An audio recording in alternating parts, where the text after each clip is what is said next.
AI가 들어오게 되면서 가장 큰 변화가 일어날 영역이 교육이다.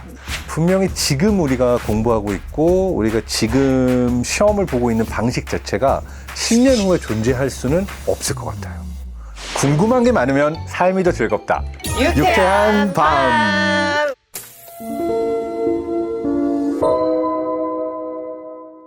안녕하세요. 저는 뇌과학자 장동선이고요.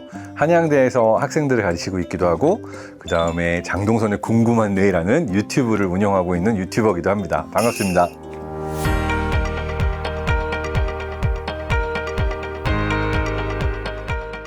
아이들이 어린 걸로 아는데 육아 퇴근하면 뭐 하시나요? 육퇴를 하려면 육출을 해야 되잖아요. 그렇죠. 근데 사실 육퇴 다 우리 아내가 제일 많이 힘들게 하고 있어요. 사실 저는 주말이나 시간이 날 때 이제 통으로 아이들을 데리고 이렇게 시간을 보내려고 하는데 사실은 육아라는 거는 가끔 하는 게 아니라 늘 하는 거잖아요. 그러니까 육퇴는 아내가 하고 있고 저는 그래서 항상 찔리는 마음입니다. 그러면 육퇴하신 아내분께 어떤 거를 좀 해보게 해드리고 싶으신지. 제가 말이 너무 많아서 영화를 같이 보는 걸 더 즐겨하긴 합니다. 네. 저희 애들도 말이 많아요. 정말요? 저를 닮아서 투머치 토커 3명.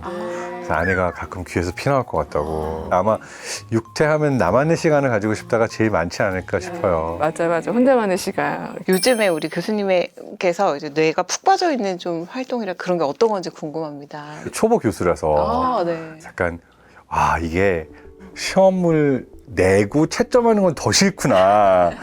와, 이 시험이라는 거는 양쪽에게 고통을 주는 시스템이구나 라는 거를 내는 교수님이 신나시는 게 아니군요. 왜냐하면 저는 학생들이 시험으로 평가받기보다는 네. 무언가 얻어가는 게 있고 질문들이 생기고 이걸 통해서 삶에 도움이 됐다, 이게 더 중요하지.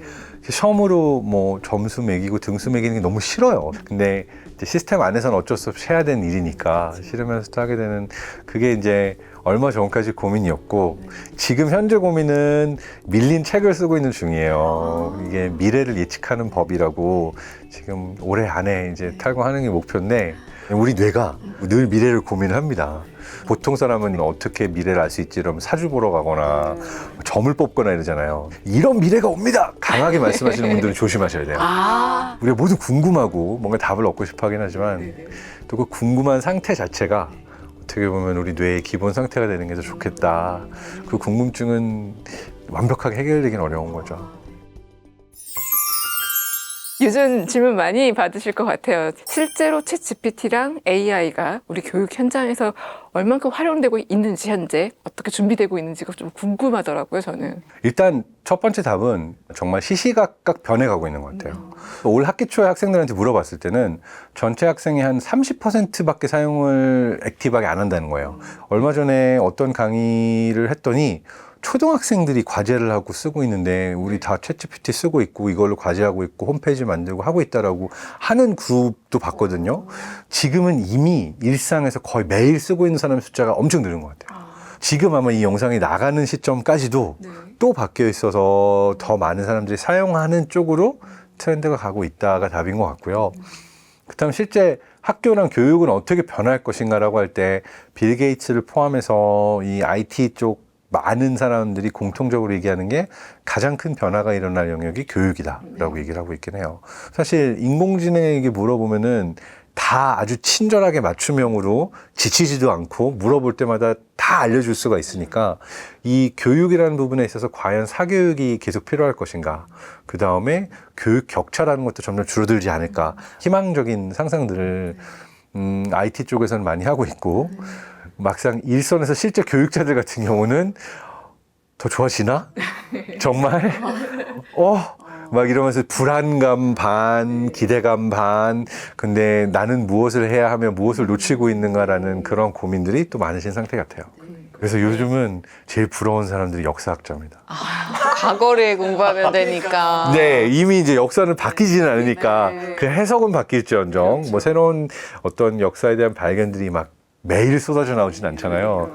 근데 이제 미래 기술 분야에서는 특히 AI 영역에 있어서는 정말 하루가 다르다 정말 새로운 뉴스가 나오고 있어서 약간 이쪽 분야 전공자들도 피로도가 오기 시작했어요. 아, 근데 정말 이 현장에서도 이렇게 많은 정보들이 갑자기 몰려서 좀 피로감을 느끼실 정도면 사실은 이제 아이 키우는 저희들 입장에서는 이 쏟아지는 거에 어떻게 대응해야 되나 사실 되게 고민이 많이 되더라고요. 그리고 뭐 요즘에 AI 교과서 이야기도 나오고 또 이것 때문에 이제 수능도 또 뭐 어떻게 바뀔지 뭐 이런 고민들 예측들 많은 사교육 시장 들썩들썩 뭐 하거든요. 이런 쪽은 좀 어떻게 저희가 좀 바라봐야 될지 한번 여쭤보고 싶습니다. 두 가지로 나누어서 봐야 될 것 같아요. 그러니까 하나는 변화는 분명히 일어나고 있는데 이 변화가 막상 우리 삶에 왔을 때 당장 내가 늘 해오던 것들이 갑자기 바뀌면 사람은 불안감을 느낄 수밖에 없어요. 그래서 단기적으로 너무 갑자기 바뀌는 것 자체는 그러니까 여러 사람들에게 큰 불안감을 줄 수가 있다는 부분에 있어서 조심스러운 것 같아요. 근데 장기적으로 봤을 때 우리가 이제 10년 후에 수능이 어떻게 될 것이냐, 10년 후에 대학교와 교육 시스템이 어떻게 될 것이냐라고 한다면 어떤 의미에 있어서는 예측하기가 조금 더 쉽지 않을까 생각이 되긴 해요. 그러니까 어떤 의미냐면 분명히 지금 우리가 공부하고 있고 우리가 지금 시험을 보고 있는 방식 자체가 10년 후에 존재할 수는 없을 것 같아요. 지금까지는 지식과 정보를 알고 있다는 기준 자체가 몇 문제를 맞췄냐, 얼마나 빨리 문제를 풀었냐 이런 걸 통해서 지식을 체크를 했잖아요. 근데 사실 그 많은 경우에는 알고 있다는 증명이 어떠한 문제를 맞추는 걸로 측정될 수가 없는 영역으로 넘어간 것 같아요. 앞으로 10년 후에 우리가 시험을 통해 가지고 등수 매겨서 대학교에 가는 게 의미가 있는 세상이 되냐? 저는 아닐 거라고 생각해요. 우리가 왜 다 대학교에 아이들을 보내려고 하나요? 그거는 대학을 나와야 취업의 확률이 높아지고 취업을 통해 가지고 내가 내 밥벌이를 그래도 안정되게 할 수 있으니까 대학교에 가려는 거고, 근데 맨 끝단에 내가 과연 40년 직장에 취업해 가지고 안정적인 밥벌이를 하는 방법론으로 이게 답인가라고 할 때 더 이상 이게 답이 아닌 거예요. 그러니까 몇십 년 동안 한 직장에서 일하는 사람도 거의 없어질 거라고 하고요. 2025년, 2030년 이후에는. 그러니까 대학교 졸업하고 나서도 적어도 7, 8번은 아마 직업을 바꿀 것이다. 이런 예측들이 나오고. 굳이 대학교 가고 취업을 하지 않고도 우리가 다양한 방법으로 돈을 벌 수 있고 수익 활동을 할 수 있고 할 수 있는 활동들이 많아졌다는 걸 깨달았을 때 사람들이 과연 누군가를 기존의 방식대로 대학에 보내게 하고 취업을 하게 할까라고 생각을 하게 되면 분명히 이제 10년 후의 시점에 있어서는 그런 세상이 와 있을 것 같다는 예측들이 그 지배적이거든요. 근데 이제 문제는 그럼 언제부터 바꾸냐? 당장 이번 수능부터냐, 다음이냐? 그럼 지금 고등학교 다닌 사람은, 지금 교과서를 배운 사람은 어떻게? 라고 하는 부분에 대한 답이 이제 국가 전체 시스템으로 주어지기는 너무 어려운 문제라서 네, 그 부분에 이제 지금 많은 혼란과 고민들이 존재하는 것 같아요. 이게 말씀을 듣다 보니까 사실 정말 뭔가 미래가 기대도 되기도 하고 하는데 실제로 어떻게 하고 계신지 좀 궁금합니다. 네. 이 부분에 있어서 저도 약간 고민점이 있어요. 제 안에 또는 저희 가족 안에 두 개의 목소리가 존재하죠. 하나는 제가 공부하고 연구하는 주제이기도 하니까 세상이 어떻게 바뀐다의 트렌드는 보이잖아요. 근데 또 한편으로 지금 당장 아이가 학교 가야 되고 시험 봐야 되고 학원에 가야 되고 배워야 되는 것도 보여요. 그럼 이것도 포기할 수 없고 이것도 포기할 수 없고라는 딜레마가 존재하는 것 같아요. 아마 모든 부모님이 그렇지 않을까요?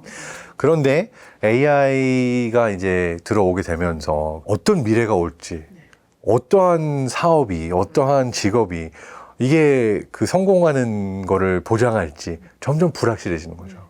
그러다 보니까 저는 완벽하게 어느 하나의 답에 올인할 수는 없지만 사람들이 생각할 때 세상이 진짜 빠르게 변하고 있어서 기존의 건 정말 사라질 것 같다처럼 저처럼 믿는 사람들의 경우에는 경험의 폭을 넓히면서 다양한 경험을 할 수 있게 해주는 쪽을 더 많이 해주는 쪽으로 가면 되는 거고, 아니야 그래도 서울대 법대 나왔는데 굶어 죽겠어?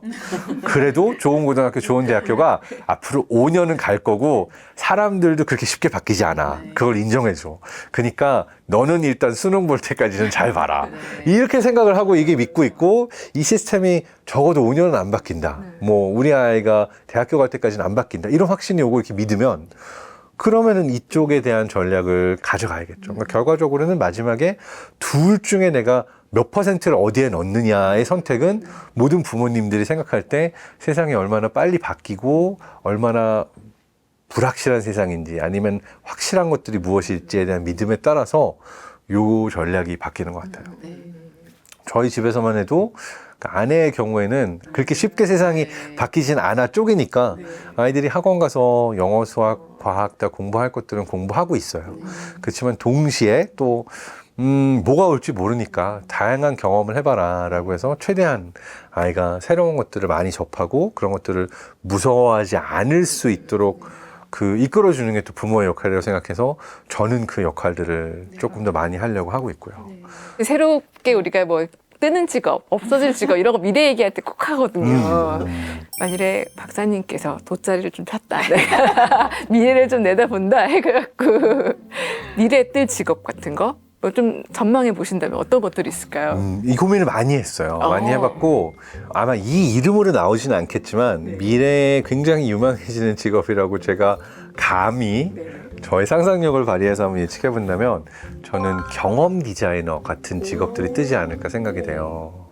난 뭘 해야 되지? 나는 어떤 경험을 해야 되지라고 할 때 되게 다양한 툴들과 네트워크를 활용하고 그다음에 여러 AI 프로그램들, AI 툴들을 알고 있어서 당신은 이런 경험을 해보면 어떨까요? 라고 마치 여행 디자인을 해주듯이 경험 디자인을 해주는 경험 디자이너. 그래서 어떤 의미에 있어서는 선생님의 역할이 티처로 다 가르쳐 주는 게 아니라 여기 되게 좋은 소스가 있고 여기 되게 잘 가르쳐 줄 수 있는 사람이 있고 또는 요 AI 프로그램이 너가 필요한 걸 줄 수 있을 거야 라고 어떻게 보면 커넥터와 큐레이터의 형태로 골라주고 이 사람이 골라준 걸 가지고 내가 공부하면 안전하다, 믿을 수 있다 라고 하는 형태로 골라주는 형태로 바뀌지 않을까 생각이 돼서 앞으로 중요해질 수 있다라고 생각을 합니다. 진짜 있을 것 같은 직업일 것 같아요. 곧 나올 것 같기도 하고. 제가 볼 땐 큰 직업의 카테고리고 그 안에 아마 세분화된 경험 디자이너들이 존재할 것 같아요. 그게 뭐 공부를 위한 경험, 건강을 위한 경험 뭐 등등. 부모들이 사실 이제 아이들 미래를 걱정하면서 어떤 걸 알려줘야 되는지 고민을 많이 하거든요. 그 미래 세대에게 필요한 역량 이런 것들을 한번 여쭤본다면 어떻게 답을 주실지. AI가 대체할 수 없는 어떤 능력. 개인적인 경험에서 나온 거긴 한데 저희 부모님이 좀 야심이 넘치셨어요. 그래서 저를 천재교육, 특수교육을 시킨다고 5살 때부터 막 3개 국어, 아니 5개 국어를 공부했는데 그 다음에 초등학교 졸업할 때 막 고등학교 수학의 정석 보고 있고 그래서 저도 검정고시로 중학교까지 졸업했는데 앞서가고 더 많은 걸 빨리 공부해라의 교육을 어렸을 때 받았는데 저희 10대 그리고 20대까지도 그렇게 많이 행복하지는 않았던 것 같아요. 그래서 그러면 내가 만약에 다시 돌아가가지고 나에게 무엇이 가장 아쉽고 나는 뭐가 제일 다시 경험한다면 경험하고 싶었을까라는 질문을 해보면 사회적 관계인 것 같아요. 어떠한 사람이 가질 수 있는 가장 큰 스킬은 나의 벽과 나라는 존재를 깨고 다른 사람과 연결될 수 있는 능력이라고 생각해요. 컴퓨터 공학적으로 들리긴 하지만 호환성, 컴파티빌리티라고도 얘기할 수 있는데 내가 나와 전혀 다른 사람이 있을 때 이 사람과 어떻게 접점을 찾고 협력하고 연결되고 그래서 서로가 모자란 걸 채워주는 관계를 만들 수 있을 것인가의 능력이 진화의 역사를 보게 되면 인간이 가지고 있는 가장 압도적으로 중요하고 핵심적인 능력이라고 저는 믿거든요. 그 바뀌는 세상에서 변하지 않는 진리가 있다면 제가 볼 때는 이 사회성이 오히려 기계와 인공지능이 많은 일들을 대신하게 되고 우리 삶 속의 일부가 되는 미래에서 더 핵심적이고 더 중요한 능력이지 않을까 싶어요. 그래서 앞으로 계속 새로운 기술은 나올 거고 세상도 변화의 속도가 점점 빨라지고 있는데 그럼 내가 의지할 수 있는 것이 무엇이냐라고 할 때 저는 그 사회적 연결 이것이 우리가 의지할 수 있는 가장 큰 어떤 보루다라고 얘기하고 싶고 이게 비단 지금만 이랬던 게 아니라 화산이 폭발했건 전쟁이 일어났건 어떤 상황에서건 결국 사람들이 서로 연대하고 협력하고 이 네트워크와 사회적인 연결을 통해서 우리는 진화해온 존재죠. 그래서 이 미래에 저는 오히려 거꾸로 아이러니하게 인간과 인간의 연결과 사회성이 점점 더 중요해질 것이다 라고 강조합니다. 뇌과학자님을 모셨으니까 뇌에 관한 활용법도 다양하게 여쭤봐야 될 것 같아서요. 우리 아이들 이제 공부 한참 하고 머리 아프다고 지친다고 했을 때 막 게임하고 SNS하고 이러면서 쉬잖아요. 사실 그게 쉬는 것 같지는 않거든요. 뇌가 좀 많이 지쳤다고 생각했을 때 이걸 조금 효율적으로 깨우는 방법 같은 것들이 있을까? 뭔가 이렇게 의존하지 않고도.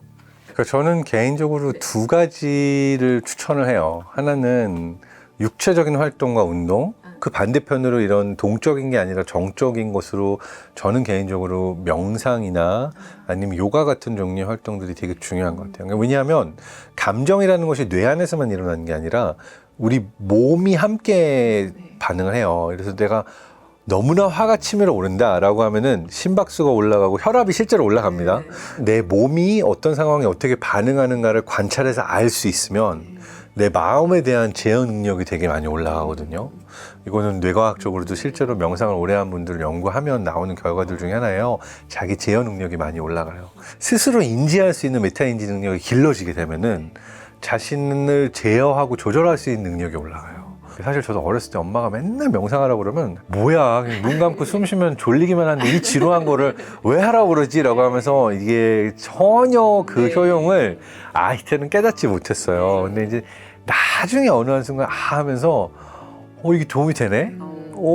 이게 도움이 되네? 약간 이거 매직 치트키 같은 거네? 라고 하면서 이제 집중이 안 되거나 아니면 막 너무 화가 날 때 이게 한 1분, 2분이라도 호흡을 하면서 내가 내 스스로 몸 안에 일어나는 일들을 관찰할 수 있는 능력이 생기고 나면은 이게 되게 큰 도움이 되더라고요. 그래서 아들이 막 집중 못하고 엄마랑 막 싸우고 있으면 그 순간 가끔 내려가서 잠깐만 누워봐 태호야. 그래서 해 아빠 그러면은 자, 아빠랑 같이 숨 쉬어보자 라고 하고선 배꼽 내밀고 들이쉬고 너 느껴줘 막 하면서 아이 이렇게 쓰다듬어줘요. 그래서 제가 아이들 마사지를 되게 많이 해줘요. 누군가의 손이 닿고 근육을 풀어주고 그 다음에 이 손이 들이쉬고 내쉬고 하는 거를 이제 제 손이 닿아있는 상태에서 느끼게 하면 자신이 얼마나 흥분되어 있었나를 스스로가 알고 그 다음에 호흡이 이렇게 올라가고 내려가면서 자동으로 안정이 돼요. 내가 내 스스로의 감각을 잘 인지하면 다른 사람에 대해서도 그 변화를 잘 인지하게 되고 누군가의 변화를 잘 인지하니까 이제 이른바 센스가 좋아지고 사람들이 좋아하게 되고 반응성이 좋아지잖아요. 그런 종류의 트레이닝이 특히 이제 아이들에게 되게 많은 도움이 된다라고 알려져 있습니다. 오셨으니까 또 여쭤보고 싶은 것 중에 하나가 이제 기억력에 대한 부분인데요. 네네. 어떻게 하면 좀 저희가 이 기억력을 발전시킬 수 있을지도 여쭤보고 싶어요. 기억력이 나빠지는 거는 여러 이유가 있을 수 있어요. 살면서 스트레스가 되게 높고 해야 될 일이 많으면 기억력이 안 좋아질 수도 있고 아니면 뭐 노화나 치매를 통해서 안 좋아지는 경우도 있고 이유가 여러 가지일 수 있어서 하나의 솔루션이 있지는 않은데 일반적으로 좀 도움이 되는 종류의 그 일들은 뭐가 있냐면 한 번에 여러 가지 일을 생각하거나 여러 가지 일을 하려고 하지 말라는 이야기가 있어요. 그러니까 오늘은 맥스 3가지 딱 이 3가지 한 가지가 제일 좋긴 해요. 자기 전에 아침에 일어나서 꼭 중요한 생각을 거기에 집중시켜 놓고 들어오는 다른 것들은 컷하는 거예요. 근데 이것들을 하다 보면 내가 기억할 수 있고 내가 학습할 수 있는 용량들이 늘어나는 것 같은 느낌들이 있어서 그 집중력을 늘리고 그 다음에 이제 나이가 들어서까지 치매가 오지 않고 내가 조금 더 그 깜빡깜빡하지 않고 건강한 뇌를 가지고 싶다. 또 하나의 외국어를 공부하는 게 도움이 된다라고 하는 연구들이 있어요. 2개 이상의 언어를 이제 일상 속에서 계속 사용하는 사람이 그렇지 않은 사람에 비해서 치매 걸릴 확률이 거의 한 8분의 1 정도로 낮아졌다는 얘기도 있어요. 언어가 너무 부담되고 힘들다. 그러면은 하나의 악기를 배워보거나 음악 연주를 하는 것도 사실 또 다른 의미에서의 언어일 수가 있어서 뇌의 어떤 활성화시키는 데 굉장히 큰 도움이 됩니다. 부모님들한테 치매 걸리지 않게 고스톱 좀 쳐봐 이렇게 많이 하거든요 저는. 근데 진짜로 고스톱 치는 게 치매 효과가 있을까요? 이 질문을 진짜 많이 받아요. 특정 종류의 막 게임을 많이 하는 거는 치매에 도움이 되진 않아요. 왜냐하면 오히려 뇌가 사용하는 영역만 사용하고 넓게 사용하지 않기 때문에 고스톱만 치는 거는 도움이 안 되는데 고스톱이라는 어떤 게임을 통해서 그러한 사회적 관계를 가져가는 것 자체는 치매 예방에 도움이 많이 돼요. 근데 이제 아무 말 안 하고 서로 이제 막 째려보면서 돈 걸고 이렇게 고스톱만 한 행위 자체는 도움이 안 될 수 있죠. 저희 근데 엄마 아빠 컴퓨터 고스톱 치시는데. 컴퓨터 고스톱은 그렇게 도움이 되지 않아요. 그러네요. 감정에 대한 것들로 이제 과학 얘기를 또 풀어놓으신 것들도 굉장히 흥미롭더라고요. 감정이라는 건 마음을 다스리는 일이어서 이게 뇌랑 무슨 관계가 있을까 싶었는데 그걸 과학적으로 풀어주시니까 되게 재밌었어요. 이건 어떻게 연결이 되는 걸까요? 그러니까 감정이라는 것 자체가 몸과 뇌가 서로 상호작용하면서 나오죠. 예를 들어서 뇌에서 호르몬 분비를 촉진시키고 그 다음에 우리 몸에서 그 심박수가 올라가고 혈류량이 올라가고 하는 모든 몸의 상태가 뇌의 상태랑 같이 가는 게 감정이에요. 그래서 뇌에서 분비되는 여러 신경 전달 물질과 호르몬들에 의해서 내 감정이 변하기도 하고, 그래서 감정이라는 것은 되게 복합적으로 생성이 되는 거죠. 아마도 네. 문제가 되는 감정들은 네. 뭐 사랑 이런 게 아니겠죠. 네, 주로 그렇죠. 이제 부정적인 분노라든지 감정, 네. 어떤 수치심, 말로 표현하건 글로 표현하건 춤으로 표현하건 어떠한 방식으로라도 내가 내 감정을 표현할 수 있는 툴들이 존재하면 이게 병이 되지 않고 상처가 되지 않는데, 그걸 표현할 수 있는 도구도 어려서부터 우리에게 주어지지 않아요. 그거 말하면 안 돼, 눌러, 남자가 울면 안 돼, 막 그 억누르는 것만 배운 거죠. 그래서 되게 중요한 게 내가 어떠한 언어로 어떠한 이야기로 어떻게 나를 표현할 수 있는 툴을 가지느냐가 사실은 아이가 자기 스스로에 대해서 가지고 있는 인지와 제어 능력에 대해서 되게 중요하고, 그 능력이 뛰어나면은 아이는 어떤 그 우리의 EQ라고 부르는 감정 지능이 높고 또 스스로 조절 능력이 높은 아이가 될 수 있죠. 그게 사실은 미래 사회에서도 그렇고 지금 현재 사회에서도 그렇고 그런 아이들이 성공이라고 하는 걸 하기가 또 되게 좋아요. 왜냐하면은 사람과의 관계에 있어서도 내가 무언가를 하려고 할 때도 자기 스스로의 마음과 감정을 제어할 줄 안다는 건 되게 큰 능력이거든요. 요게 다 뇌과학적인 사실들이 실생활에 도움을 주는 케이스들입니다. 이제 뇌과학으로 육아를 하시니까 뭔가 더 저희와는 차원이 다른 육아인 것 같다는 생각도 들어요. 전혀 아닙니다. 이게 중이 제 머리 못 깎는다고 이게 집에서는 똑같이 모든 부모들처럼 절망하고 화내고 실수하고 내가 스스로 막 이불킥하고 똑같습니다. 이제 오늘 이야기를 통해서 약간 막연했던 미래, 우리 뇌에 대해서 되게 많이 알았던 것 같고 진짜 과학으로 위로받는 시간이었던 것 같기도 하고요. 저희 그 유쾌한 밤을 보시는 저희 육아 동지들, 구독자님들한테 마지막으로 힘이 나는 말씀 해주시면 좋을 것 같습니다. 네, 사실 우리 모두가 갈구하고 있고 가장 듣고 싶어하는 말이 하나 있는 것 같아요. 뭐냐면 괜찮아, 잘하고 있어. 너무 고민하고 스스로 탓하지 마. 이 정도면 잘했고 잘 버텼어. 정말 잘했어. 이 인정받고 싶은 마음이 되게 크잖아요. 근데 그 말을 그렇게 듣기가 어려워요. 그렇죠? 근데 우리 모두가 이 말을 우리 아이들에게 해줬으면 좋겠어요. 너 맨날 영어 못했어, 수학 못했어, 너는 어떻게 엄마 속에 썩이니, 이거보다는 너 괜찮은 사람이야 라고 하는 무한 믿음, 항상 너가 괜찮다고 생각해라는 신뢰를 주는 게 그 어떤 것보다 가장 파워풀한 것 같아요. 그 경험을 가지고 있는 사람은 나중에 넘어져도 다시 일어설 수 있고 자기 자신에 대한 신뢰가 있는 사람이 되는 거고, 그 믿음이 없는 사람은 늘 자기 스스로에 대해서 불안하고 되게 탓하게 되고 이런 경험들이 있잖아요. 아마 우리 모두가 다 그게 있을 거예요. 그래서 우리 스스로가 정말 괜찮은 사람이고 싶은 것처럼 다 괜찮아. 너도 다 정말 괜찮은 사람이니까 끝까지 믿어줄게라고 하는 이 믿음, 그게 이제 서로가 서로에게 줄 수 있으면 좋겠습니다. 이 영상 보시는 분들이 다양한 면에서 오늘 많은 감동 을 얻으셨을 것 같다는 생각이 듭니다. 오늘 너무 감사했습니다. 초대해 주셔서 감사합니다. 감사합니다. 여러분 모두 괜찮은 사람이에요. 잘하고 있어요. 파이팅!